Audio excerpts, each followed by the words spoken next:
Roll call, please. Councilmember Conley, Present. Councilmember Losi, Here. Mayor Trent. Here.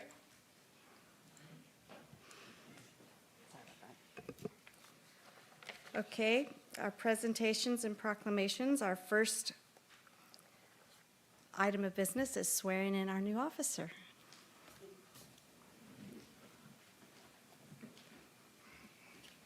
Thank you, and good evening, Mayor Trent, Honorable City Council. It's an honor and a pleasure to be here tonight. Tonight, we swear in Esmeralda Gonzalez as a full sworn officer. We introduced Esme and swore her in as a reserve officer back in August of 2022. And this young lady was brought on with the condition that she complete the third mod of the academy, which she graduated from CR in December of 2022 and has kept every bit of her bargain with the city thus far, demonstrating exemplary dedication and maturity, and has hit the ground running in her field training officer program. So I did get to meet with Esme and her family at graduation at CR, and one of the promises that I made was that her daughter would get to pin her when we swore her in as a full-time sworn police officer. And so without further ado, if I could invite Mayor Trent down to administer the oath, and Esmeralda, would you join us with Angela Conley? And Esme's daughter, Andrea, is here, and she'll be doing the pinning.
Thank you, Mayor.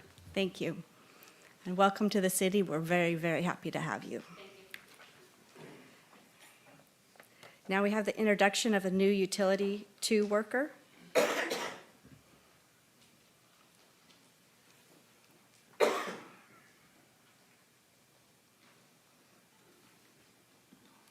Good evening, and thank you, Mayor and City Council. I'm here tonight to introduce our newest Utilities 2 worker, Andy White. Andy's been with us for about 4 to 6 weeks now, and you know, we've experienced a lot in that time, earthquakes and storms. So this is where I can say, Andy, it was all just a hazing ritual. We really needed to see how you would perform under pressure, and you know, it'll be smooth sailing after here. So all jokes aside, it was really nice to have, you know, that extra staffing level up with a lot of the things that we faced, and you know, he brought a positive attitude, really wanting to learn and do everything he can to help, although he's new to the city. So we really appreciate him for that. Other than that, he comes with a broad range of experience across a lot of trades, including firefighting and tree work and plumbing and other carpentry work. And I think he's going to bring a nice, well-rounded skill set to our utilities team, and we're excited to see his growth here with the city. I did talk to him earlier today and just kind of see, you know, what he did or maybe didn't want me to say. But one thing he said that really kind of stuck with me is, you know, when he was a firefighter, he really enjoyed being part of public service. And I think that's a big part of what we do here, of course, and having a mind for that. And a want to do your community good is really that intangible thing that, we can only hope for in our employees. So with that, I just want to say I'm pleased to present Andy White here tonight. And if you'd like to, come on up, Andy. Thank you. Like he said, I'm Andy White. I'm happy to be here, and I'm excited for the opportunity to serve the people and public of the friendly city of Fortuna. Thanks. Welcome. Our next item is a proclamation, and Mike Lucy's going to read that, and Florence Parks will accept it via Zoom. This is a proclamation in recognition and support of the National Mentoring Month, January 2023. Whereas this year, Big Brothers Big Sisters of the North Coast, CASA of Humboldt, and Boys and Girls Club of the Redwoods celebrate the 138 combined years of service provided to the youth in Humboldt County. Together, it is recognized that the future of Humboldt County rests on the success of its youth. And whereas a mentor is a caring, consistent presence who devotes time to help a young person develop personal strength and achieve their potential through a structured and trusting relationship. Quality mentoring encourages positive choices, promotes self-esteem, supports academic achievement, and introduces young people to new ideas. And whereas research shows that young people matched with a caring adult through a quality mentoring program are 55% more likely to be enrolled in college, 81% more likely to report participating regularly in extracurricular activities and sports, 78% more likely to volunteer, and twice as likely to say they held a leadership position than those who did not have a mentor. Whereas youth development experts agree that mentoring is critical to the social, emotional, and cognitive development of youth, helping them navigate the path to adulthood more successfully. And whereas our community has a number of community volunteers, teachers, advocates, and many others who support the mentoring movement and work selflessly to improve our children's odds for success. Now therefore be it proclaimed that the City Council of the City of Fortuna recognizes January 2023 as National Mentoring Month and thanks all of our local heroes who participate in quality mentoring programs to equip our youth with the tools to lead healthy and productive lives. The City Council also calls on residents to help close the gap between availability of mentors and the number of children facing challenging circumstances who would love to spend time with a big brother, big sister, CASA advocate, or Boys and Girls Club of the Redwoods mentor. Signed the 17th day of January 2023 at the City of Fortuna, State of California, and signed by Tammy Trent, Mayor, City of Fortuna. Thank you. The next item are the quarterly reports from the Fire and Police Department, so I'll ask Chief Brown to come up and give his first, please. Thank you, Honorable Mayor Trent and council members. Mayor Trent, I'm sorry. I'm sorry to interrupt. There was somebody to receive the proclamation on the Zoom feed. I wasn't sure if you were aware. Well, how can I give it to him on Zoom? You just used your microphone. Sorry, she's available to unmute herself. Oh. Her name is Florence Parks. Okay, Florence, did you want to say anything? Thank you. Thank you for the opportunity. Happy National Mentoring Month to everyone. This is a great time for us to bring visibility to our youth and the needs of our community. I am so excited to share with you some of the highlights that our team has been working towards in the Eel Valley. We recently shored up a MOU with East Fortuna High School and Walker Elementary School to do our after-school program there, where we're in the middle of matching a few young people with mentors. We also have our community-based mentoring program where all youth and any family member can enroll their child to participate in our program, because the statistics show that all of our children need at least 5 positive adults in their lives to thrive. There's a wonderful opportunity coming up. We have our 40th year celebrating Bowl for Kids' Sake, and this year, Big Brothers Big Sisters of the North Coast is going wild for our 40th Zootastic Bowl. So we're excited. It's kind of a play on Zootopia, which has such a wonderful message. which, you know, the star in the show is looking for and seeking her potential and to follow her dreams. And in every direction, she's told no until she finds those right people that champion her way and open doors for her, and she takes the step and she steps through them. So we're hoping that on March 3rd and 4th, we'll see some of you. Thank you to so many of you who already participate in one of Humboldt's best events of the year, the Bowl for Kids' Sake. It will be at Harbor Lanes in Eureka on March 3rd and 4th, and we're hoping that you come out in style for our 40th year. And just, if you can see the background behind me, it's going to be a fun event full of, you know, we're kind of coining our zoo, our local zoo.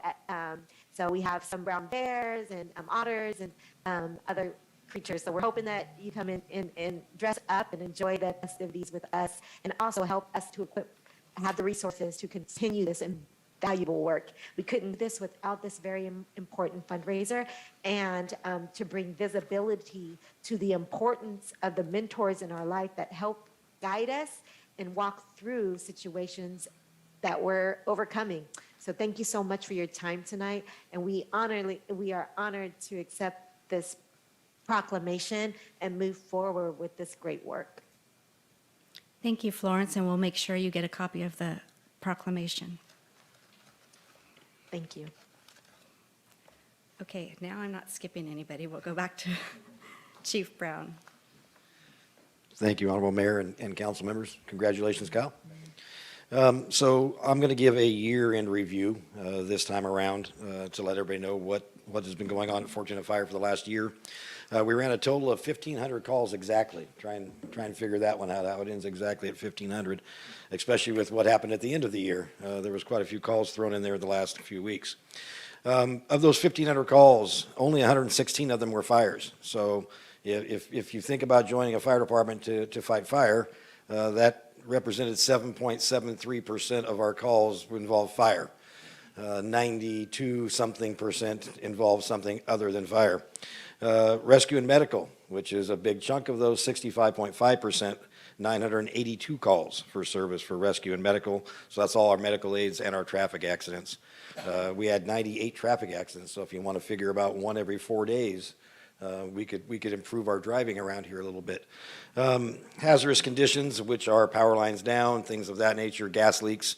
Those were 53 calls for the year. Service calls, this is where mutual aids go, but it's also where lift assists go, just by the way the coding is. We ran 65 of those, 10 mutual aids out of our area. We have one of only 2 aerials, ladder trucks in Humboldt County. So on any commercial projects or commercial fires, we respond with that truck. Good intent calls, 205, 94 of those were smoke checks, somebody calling and saying, hey, my neighbor's burning, go check it out. So that was 94 of those, and false alarms, 79, for a total of 1,500 calls a year. As our planning, as we move forward, we're constantly trying to figure out how to complete our staffing program so that we can free up law enforcement so that they don't have to cover any of our calls, which is what just happened when you heard my radio go off. We're not staffs, which means Chief Day's officers have to go to that call instead of my folks, and so we're trying to work on everything creative we can to free up more time for them to do law enforcement stuff. We are currently partnering with College of the Redwoods Wildland Academy. So we're offering free boarding for 4 of their members. In exchange, they have to give us 4 shifts a week, 4 12-hour shifts a week. So they've got to come with medical training. We interviewed 7, it shows 3. 2 of them happen to be brothers out of San Diego. So that tells you how many Wildland Academies there are in the state. They're coming from San Diego because this is the soonest that they can get into one. And so we're also working with Humboldt State now that they have a fire science technologies program going to get some of their folks to staff so that we can pull some more resources in to help us cover our shortfalls in our own staffing program. And currently, we're probably at about a 76% staffing ratio, where PD is covering about 23%, we're covering the rest. We also put in resident living quarters in Hydesville, so we have 2 new rooms in Hydesville to take on more residents, and the new station in Ronerville will have 2 living quarters with 2 beds apiece, so an additional room for 4 more residents. We continue to go after any funding source we can. This year, as with everybody's budget, everything costs more money this year, so we're constantly looking for any grant funding that's out there to support our programs. We did start a support program last year. We had people that wanted to donate their time in various ways other than firefighting, so we have people that staff just for medical response. We have people that staff to help out our junior firefighter program. We have a up-and-going CERT program now, so if anybody is interested in joining CERT, we finally got a person to take the lead on that and is growing that program well. We're always looking for people that want to help in the office and do clerical work, and if anybody wants to wash a fire truck, I've got plenty. Come on down. And I did hear earlier, did he leave? Where's my guy with the firefighting experience that the city just hired? How come, he left before I could get an application to him? And our last major project, our infrastructure project, is what you see going on Ronerville Road.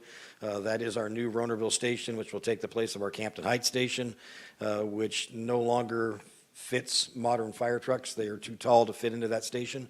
And so you can see if you go by now, it's across, next to Kestrel, it's across from, what is that street it's across from?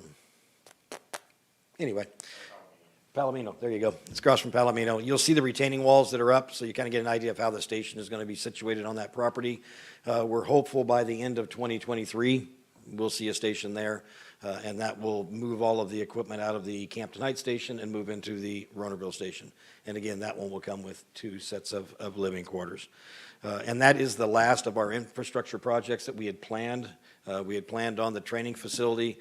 I still have a classroom to build, and I'm not sure where that funding is going to come from yet, but this is the last major project for us. Now it'll just be trying to maintain the current facilities that we have. So with that, I'll entertain any questions that you guys might have for me. Any questions? I do. The wildland people that you talked about at CR, now those are the Wildland Fire Academy people that are going through? Correct. They're students that put on, CR teams up with CAL FIRE to put on a Wildland Academy. That's how CAL FIRE gets their new folks up and trained.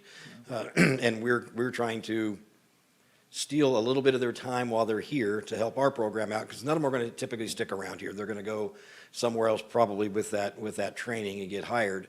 But while they're here, the city of Fortuna can benefit from the fact that they come with some medical training. So, yeah, they're all typically 19 to 25-year-old kids that are just getting into the fire service and on the wildland side. So they will respond out on a truck or with somebody or by themselves? They will respond with our other personnel and our medical staffing. They won't respond in a fire capability for us. Now, we have one that does come with quite a bit of experience that I'm going to have a hard time telling him he can't get on an engine, but there'll be some additional work we'll need to do just to make sure that you can come with a piece of paper that says you can do something, you got to prove to me you can. So he wants that opportunity, so he's going to get that chance. Sounds like a great program. We're hopeful. We're hopeful. And then the new training tower, that's being used on a regular basis from the sounds of it? Yeah, and we're working with our, my training chief met with all the training officers in the valley and put together 4 quarterly drills where we're all going to get together now and train together on it, and it's available for everybody to use, and it's even used multidiscipline. So there's law enforcement using it, EMS has used it, and then we continue to use it. Wow. Thank you. Great report. Thank you. Thank you, Chief. Thank you. Police Chief Day? Yes, thank you. And again, good evening, Honorable Mayor and City Council. So I think Sienna is just trying to make a technical repair. It looks like we got it here, but we have a PowerPoint up. And Matt, could you go ahead and just distribute those handouts? We're going to start with some statistics as we normally do for calendar year 2022. And before we get started, I know that I covered this during the summertime at the end of 2021, but I just want to kind of bring it back to the forefront before we go into these numbers tonight, because some of them are going to kind of make you fall out of your chair on both sides. So as you recall, in the summertime, I reemphasized the changeover from the traditional UCR, which was the Uniform Crime Report, that had been used nationally by agencies reporting what we used to refer to as Group 1, or Type 1, the major 8 crimes to the FBI. And those crimes were categorically criminal homicide, forcible rape, robbery, aggravated assault, burglary, larceny, motor vehicle theft, and arson. And so back when we had the discussion at the half year, I emphasized that with this changeover, which is nearly 90 some years later to the National Incident-Based Reporting System, there's just so much more data that's tracked. And so back then, most chief executives throughout the state of California, including the membership with Cal Chiefs, forecasted that statistical information for crime would go up in cities. And so we do see in some of that categorical information some major rises, but to bring things back so that we don't kind of overanalyze the data, we'll see that in some of these slides with the comparisons, we've tried to take those original major 8 UCR crimes and kind of show that the statistics have remained the same. But you do see those categorical raises in areas that were never tracked before. So we'll go over those slowly, and if you have any questions, you can refer to your handouts, and I'll take some questions at the end. We'll start with domestic violence, so if we could go to the first slide, Sienna. So to put things in perspective, I believe last year at the end of 2021, I reported 151 approximately DV-related calls. What NIBRS has given law enforcement agencies the ability to do is confirm the relevance of those calls for service after they are investigated and or arrests are made or sent through the judicial process. So we see an alarming decrease from that 151 number that was reported at the end of 2021 to where we are now with 61 confirmed DV-related calls for service. Those are verified through the NIBRS cyber system. We had 30 felony investigations, 30 misdemeanor investigations, 40 physical arrests for domestic violence-related offenses, and 20-plus cases were submitted for arrest warrant to the district attorney. Next slide.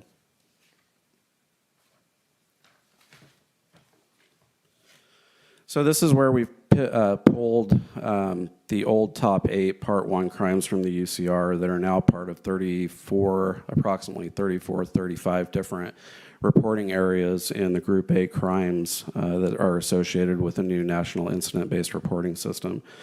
So here on the slide and on the handout, you'll see we have zeros across the board for criminal homicide, negligent manslaughter, and justifiable homicide in calendar year 2022. We recorded 10 rapes, 7 robberies, 19 aggravated assaults, 25 burglaries, 161 larcenies, those are general larcenies, 26 motor vehicle thefts, and 7 arsons. In comparison with last year, with Part 1 crimes, we had 0 homicides, 2 forcible rapes, 6 robberies, 7 aggravated assaults, 37 burglaries, 184 larcenies, and 35 motor vehicle thefts, and 8 arsons. So it stayed pretty much consistent with an increase in just a few of the original 8 areas.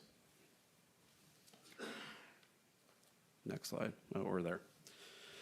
So featured on this slide and as a part of your Group A offense report handout, you see all of the other areas that are now being tracked that historically weren't tracked before with the uniform crime report. And so I'm not going to go over all of them, but you can see how those are tracked now and reported through the system, which is it's giving us increases in overall crime because when you compare them to never being statistically tracked in the past, these are all numbers compared against 0. So nothing that's earth-shattering here. I mean, we had 149 simple assaults. That was somewhat of a high number for simple misdemeanor assault, but everything else is pretty consistent with the last 2 years. Next slide.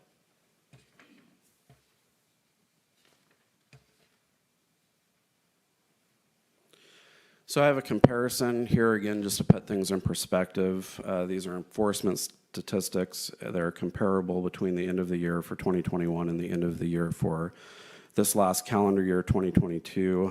For 2022, our total incidents were down slightly from just over 20,000 to 17,953. Total arrests were down from 777 to about 709. And the only kind of attention getter there is we did had an increase in felony arrests from 143 to 184. Total citations went down from 771 to 653.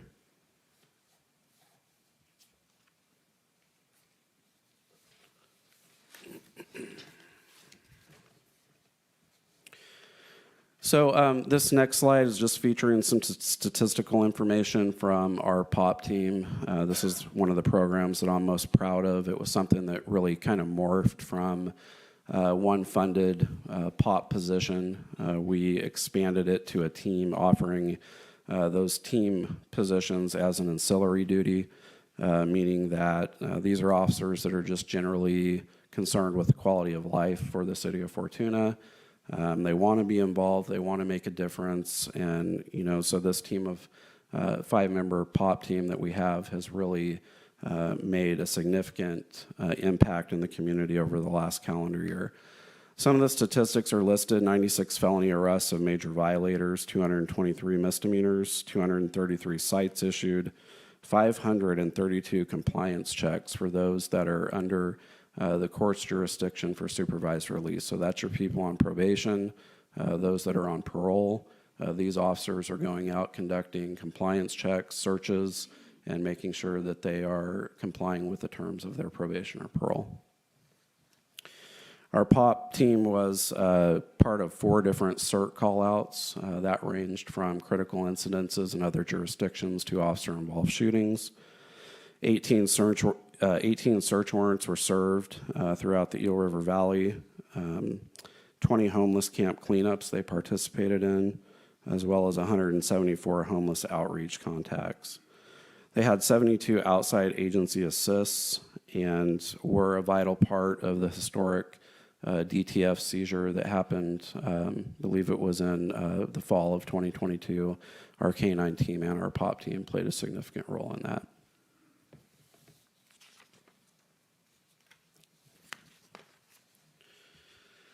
On to K-9. So Cane and Blitz, for those that aren't familiar, are both Belgian Malinois that we acquired over the last 2.5 years.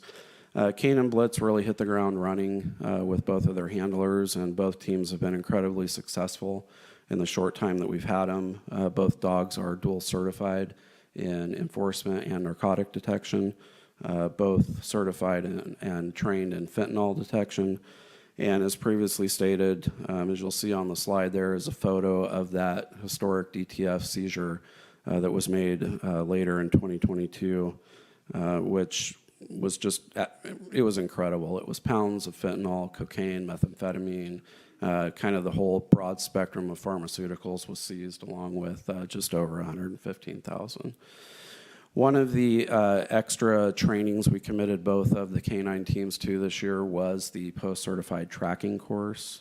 The dogs are trained and working in the tracking of escaped human beings, criminals, picking up that odor and trying to, pursue and maintain a high level of safety for the officers that are involved in the incident, as well as article fines. So the article fines is something that takes a little bit of time. I mean, the handlers really put in a lot of time on and off duty, kind of getting their dogs programmed into what exactly they're training them with. But, dogs can be proficient in almost any type of article. It's just the time that it takes spending getting trained for it.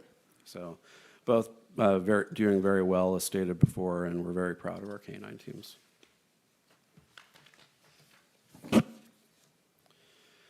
Provided a grant funding update in the summertime. Thankfully, the 2021 Rural Assistance Grant was finally realized. We did receive 2 vehicles in December of 2022. So it was right after Christmas. Both vehicles are hybrid model Ford Explorer Pursuit packages.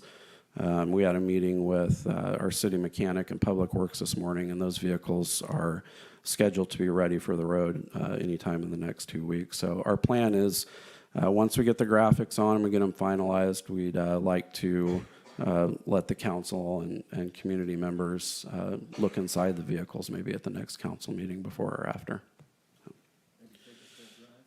What's that? Take them for a drive. I don't know, Mike. That might be a stretch.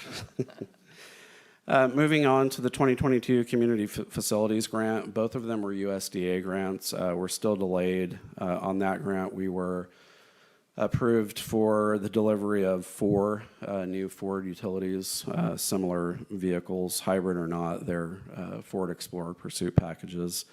The updates that we continue to get are not positive. There are chip shortages. There was over-ordering with Ford Motor Company. So we are being told at this point 3 to 4 months, so that puts us in the summertime. Having that information, we are exploring other opportunities like looking at the Chevy Tahoe and other things that, that might be more realistic as far as a timeline.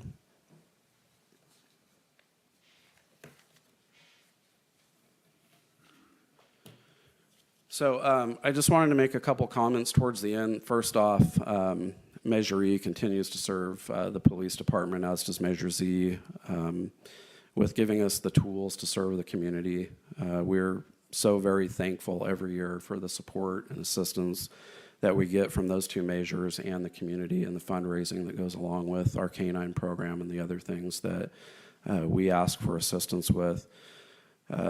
It was important for me that you hear from me tonight about the culture and the morale of the police department. Both of those are extremely healthy.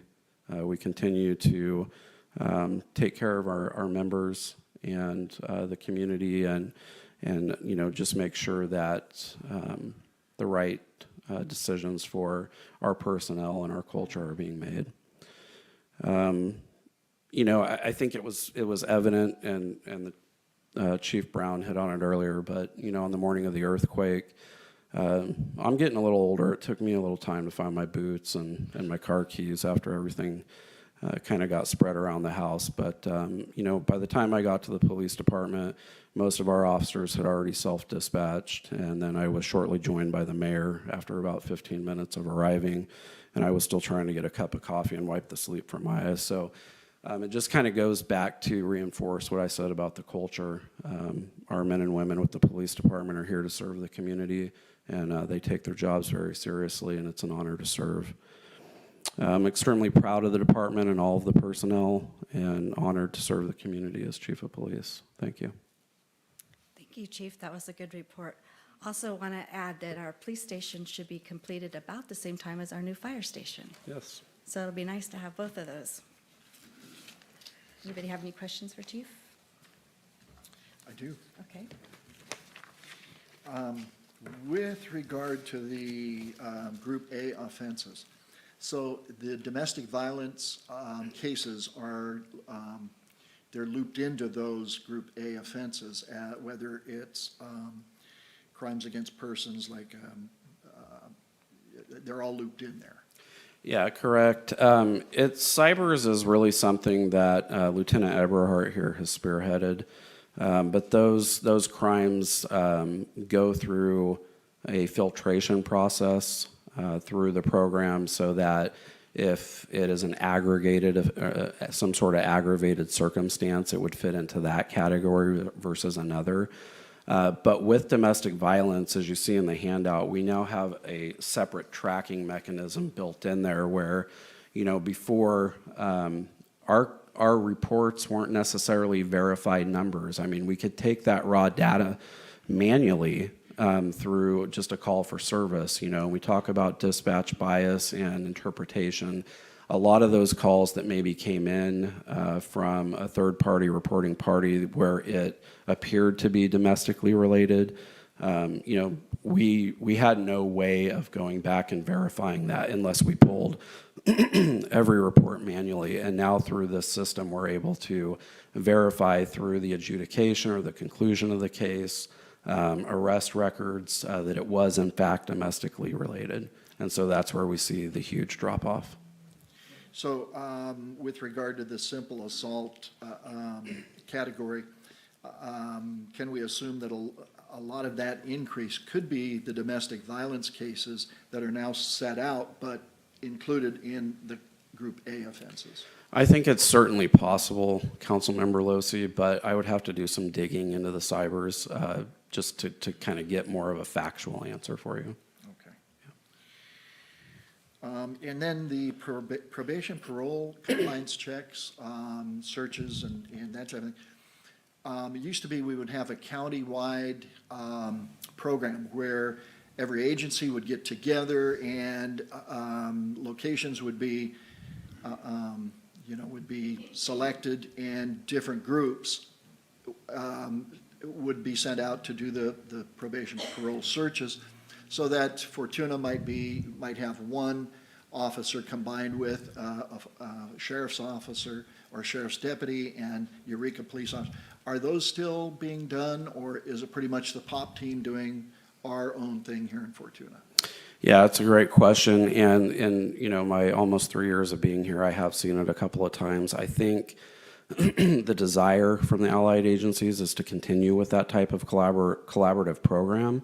But as you know, and most community members know, the staffing shortages that have hit the allied agencies in the North State have, essentially crippled any type of special enforcement. So, I mean, I'm not speaking outside of anything that hasn't been publicly released in the press, but, there was a time when Eureka PD and Arcata PD were reeling back all special services just to restock and keep their patrol numbers up. And so, we've just really benefited here in Fortuna, as far as on paper, our staffing is full, minus one dispatcher that, is getting ready to, finish her background investigation portion right now. But, we've benefited from the culture in the department, our way of life, and the support that we get here in Fortuna to keep those staffing levels. And so we've been able to, use different methodologies in order to kind of keep those things like compliance checks up. But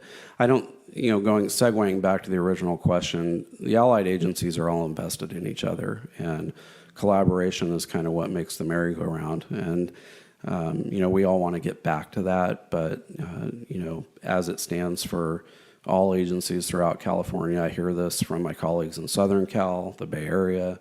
Recruitment, retention, and staffing is probably the biggest problem facing law enforcement right now. It's been a long time since I can't ever remember having full staffing right now. We've always been searching for officers as well as dispatchers. You're doing an excellent job with that and with the morale of the police department. Thank you, sir. So, excellent report. Thank you. Okay, now it's time for oral comments from the public. Any member in the public can speak on anything that's not on the agenda, and you have 3 minutes. Is there any via Zoom? I don't see any. Okay, well, seeing none, we'll move on to the consent calendar. Let's see, we have City Council minutes, Administrative Department monthly report, Community Department monthly report, Finance Department, Parks and Recreation, Police Department, Public Works, River Lodge, and report of disbursements. Authorize the city manager to continue teleconferencing public meetings for the city council and city committees, commissions, and boards. Approval of grant application for submittal of USDA Rural Department loan and grant assistant programs for River Lodge improvements. Does anybody want to pull any of those? I would like to pull K. Okay. None? Okay, go ahead. Maybe Aaron would be able to answer this question. It looks like that the city with this grant would be required to have quite a large amount of matching funds, at least maybe close to half. So, and apparently we're looking to fiscal year 23-24, that those funds would be required to be put into the kitty for the matching funds. My question is there a chance that this grant would come through in the current fiscal year where we would have to come up with those funds out of Measure E money? Because I'm thinking that the Measure E money might be a little bit stretched depending on, the direction that this council goes with regard to the police department project. Yeah, so upon submission of this grant, if we're awarded it, we have a certain amount of time to, go out and perform these. And so we could stall for a couple months, say if it gets approved in April, we could stall until July and then go out and do these projects and still be within that grant timeframe to be able to be reimbursed for those activities. So, we could safely say that we could wait until next fiscal year's budget to include these match amounts into that budget before we go and spend them. Okay, good. Thank you. Is that all? That's it. Okay. I'll move to approve the consent calendar. Second. Okay, moved and seconded. Do we need a roll call vote for that, or was that just a voice vote? Voice vote is fine. Okay, all in favor? Aye. Okay, the next item of business is a public hearing for the first reading to consider repealing and replacing Title 15, Building and Construction Division, General Chapter 15.10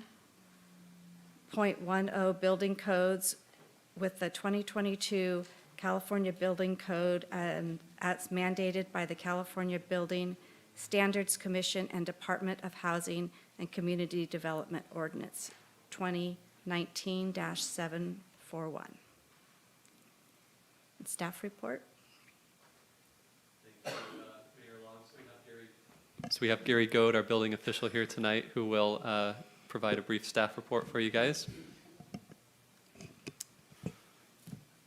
I'm going to keep this pretty sweet and quick, since last week we only had, 2 weeks ago when we brought this up, we only had one request on a change. This is for the California Building Codes 2022, which go into effect January 1st of 2023. State is, like I said before, state has already adopted all the building codes in for us. What we adopted is the administrative portion of how we operate. Every town operates a little different. It fits with how they're going to, proceed with the codes and so on. Question was asked within our Fortuna Municipal Code, the 1510-015. Section A was, there was a section within there, it was built into the codes, into the building codes already, but it was requested we actually put it into this portion here, which I agree with too. After putting it in there and reading it, it's cleaner, it's more understandable, and so on, which is, it gives the building, portion was added was the building official is authorized to grant in writing one or more extensions of time or periods not more than 180 days each for the extension. Extension shall be requested in writing, a justifiable cause of demonstration. What this is, and without reading all the rest of it, it's the building permit when it stalls, or as I used before, life happens. Something comes in and they can come in and request, and we extend it out. Fortuna is very, very well known for doing this and adding in and stuff like that. We don't run a hard nose, never have. It's never been requested we do that. We'd rather work with it and get the people their permits and get their projects done and so on. And that's what, we're here to help, not to make it harder on somebody.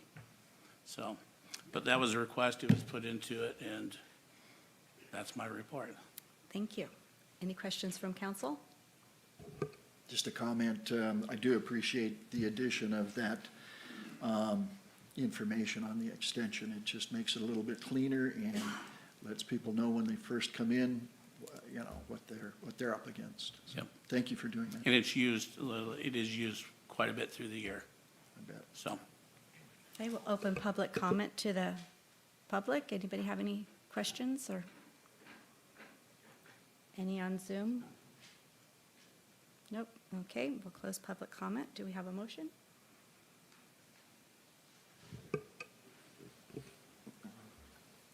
Okay, I'll move to introduce and hold a first reading of ordinance 2023-758.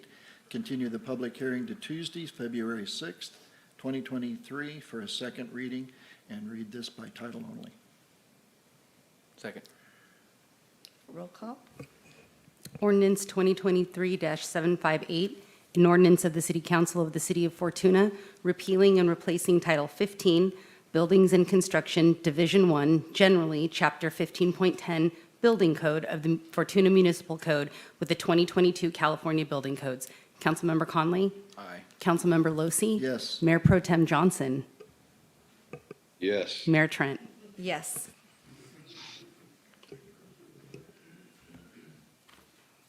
I almost answered that.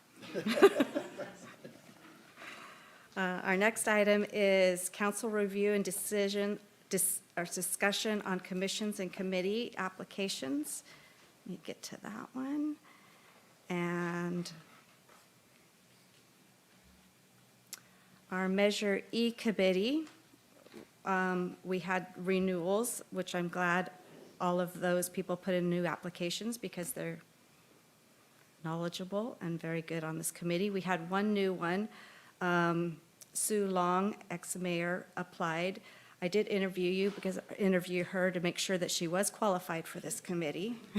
She does know a little bit about it, so those are my recommendations. You have the list of names. I have Debbie August, Donald Ingram, Joseph Hardcastle, and Sue Long for Measure E. And then for the Planning Commission, Sandy Blakely, Brian Bennett, and Joshua Doris for the Planning Commissions. Those are my recommendations. Excellent recommendations. Yes.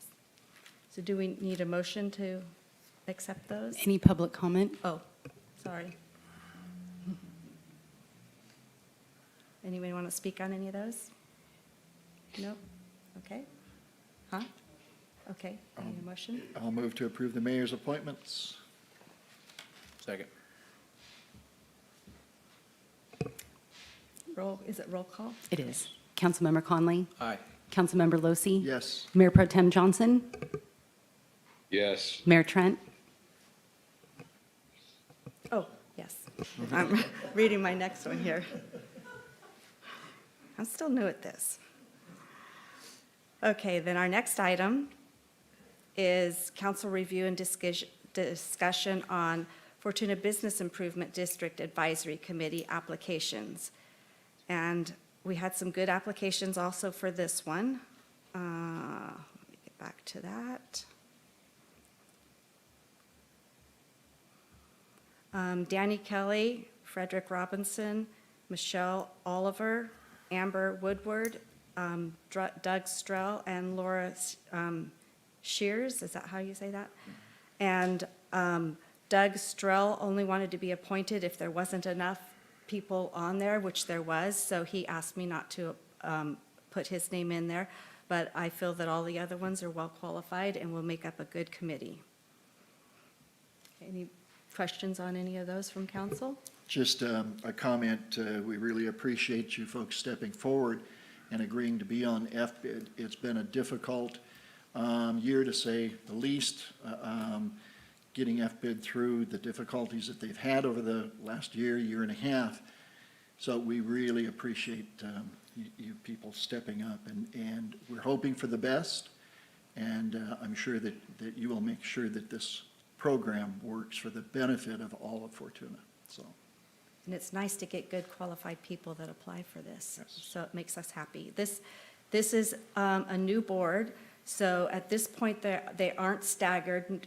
All of our boards, generally, we stagger, so we don't get a whole new committee all at one time. So this will probably be brought back, and our terms will be split a little bit. So we get half the committee every 2 years, goes up for renewal. So do we have a motion? Oh, wait a minute, I have to open public comment. Anybody from the public like to say anything? From Zoom?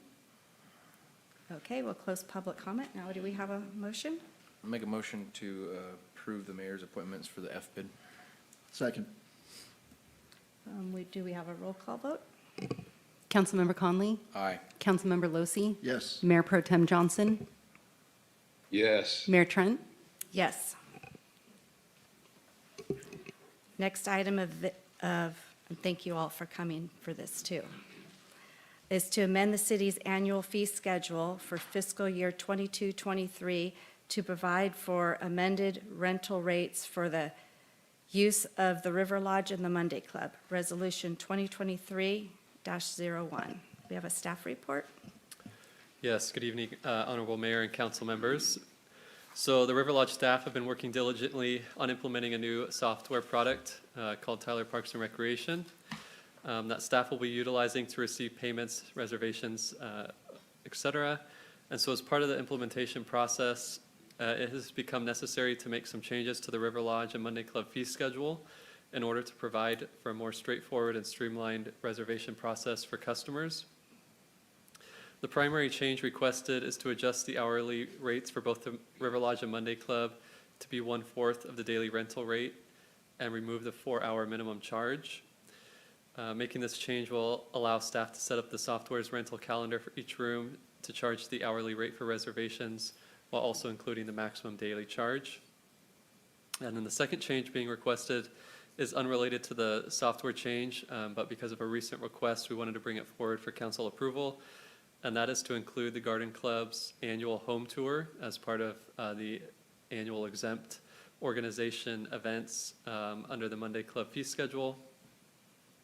We have Jennifer Lorenzo, our River Lodge manager here, who can help provide any additional information should council have any questions.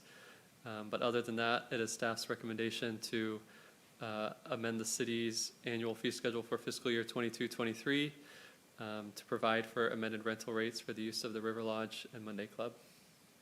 Thank you. Do we have questions from council? Nope. Open public comment. Anybody from the public have any comments? We'll close. That made your job easy.